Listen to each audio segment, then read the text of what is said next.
আসসালামু আলাইকুম সম্মানিত প্রিয় দর্শক বৃন্দ, রংপুর রেলওয়ে স্টেশন প্ল্যাটফর্মের এই যে পার্কিং এরিয়াটি দেখছেন, এই পার্কিং এরিয়াটির এখানে মোটরসাইকেল, রিক্সা, অটো, গাড়ি এই জায়গায় এসে যানজট একটা সৃষ্টি হয়ে যেত। এটি ডিআরএম লালমনিরহাটকে দীর্ঘদিন বলার পরে ডিআরএম একটি পদক্ষেপ গ্রহণ করেছেন। তার ফলশ্রুতি তিনি বেশ কয়েকটি অকেজো স্লিপার নিয়ে আসছেন কংক্রিটের, সেগুলো দিয়ে কিন্তু ব্লক করে দেওয়া হচ্ছে।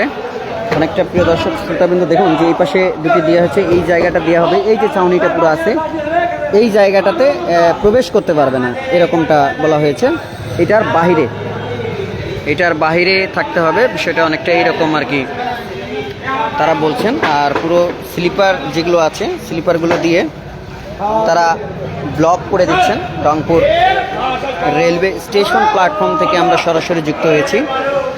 এই যে যেমন রিক্সা এখানে রাখা আছে, তেমনিভাবে এখানে মোটরসাইকেল, রিক্সা দিয়ে পুরোটা যানজট এবং ট্রেন, বিশেষ করে যখন আন্তনগর ট্রেনগুলো ঢোকে একটা জরাজীর্ণ অবস্থা হয় এখানে। তো তারই অংশ হিসাবে ডিআরএম লালমনিরহাটকে বহুবার বলার পরে স্থানীয় লোকজন থেকে শুরু করে স্টেশন প্রশাসন থেকে শুরু করে যাত্রীদের অনুরোধে তিনি আজকে রংপুর রেলওয়ে স্টেশনে এই যে স্লিপারগুলো দেখছেন স্লিপারগুলো দিয়ে ব্লক করে দেয়া হচ্ছে। সামনের যে পার্কিংয়ের যে জায়গাটি ছিল, এছাড়াও কিন্তু রংপুর স্টেশনে পার্কিংয়ের জন্য এই পাশে অনেক জায়গা রয়েছে। পিছনে কিছুটা ময়লা আবর্জনা ফেলে সিটি কর্পোরেশনে, সেখানেও আমরা কথা বলেছি, জানতে পেরেছি যে সেখানে পার্কিংয়ের জন্য ঢালাই করে দেওয়া হবে এবং এই পুরো জায়গাটা পার্কিংয়ের জন্য উন্মুক্ত করে দেওয়া হবে।